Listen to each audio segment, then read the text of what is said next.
Ever since the world has entered into the year 2020, we've also entered a new dark era in our history.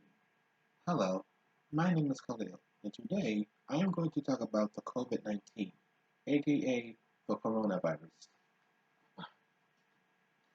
Now, the main purpose as to why I want to talk about this is because I want to dive into the past, the present, and the future of how this virus affected our world. There are 3 points I want to talk about. Number one, how did this virus become a pandemic? Number two, how can we protect ourselves against the virus? And number three, how far has the medical team come to developing a new treatment or a vaccine to fight off against the virus?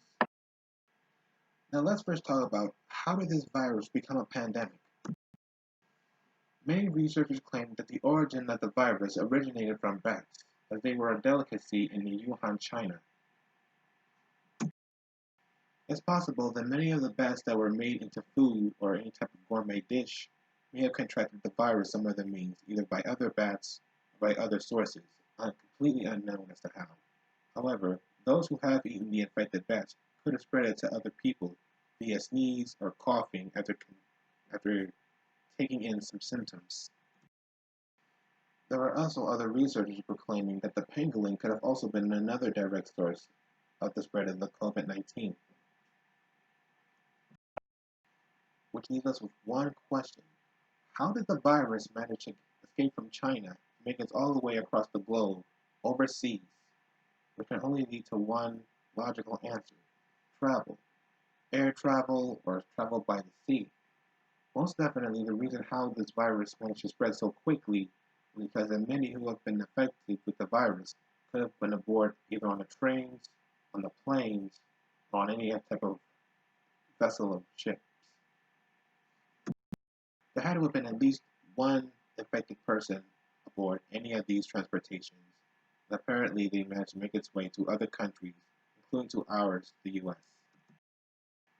Now then, for the next question. How do we protect ourselves against the virus? How do we reduce our chances of spreading it to others or contracting it ourselves if we don't have it yet? But before I go into it, I want to talk about how sometimes when the virus is spreading, when you sneeze, when you cough, or when you talk. These droplets, called the respiratory droplets, are usually produced out of your body every time you cough, you sneeze, or any form of way for your lungs to exploit it throughout the air. And these respiratory droplets could be either your saliva, any form of mucus, or anything within your respiratory system, like your lungs, for example, within your lungs. One of the ways we can better protect ourselves is to wear a face mask.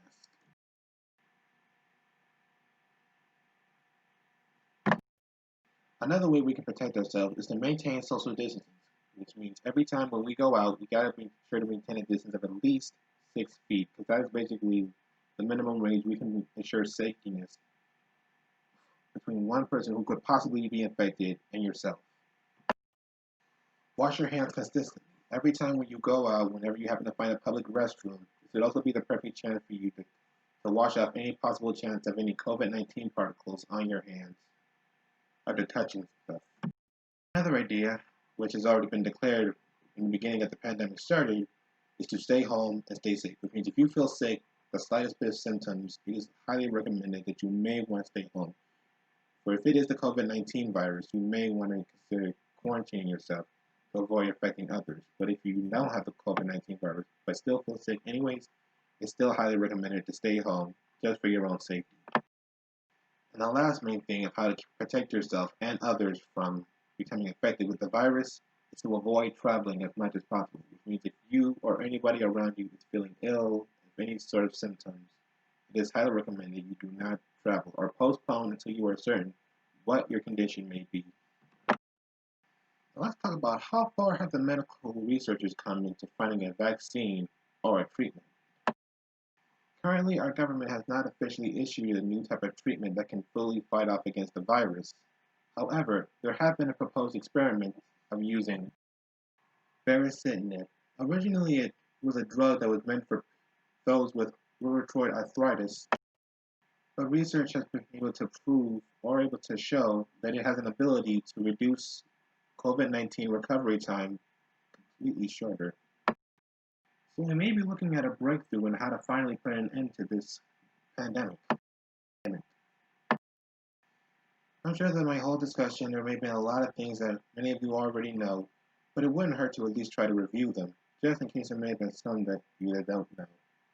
So what we do, so in recap, we discussed about how does the virus become a pandemic, how do we better protect ourselves against this virus, and how far has the researchers come in developing a new type of treatment or a vaccine for it, which is still not being declared yet that there is an official treatment or any signs of a vaccine coming through. Thank you for listening, and I hope we can all find a new way of how to better cope with this pandemic we live in.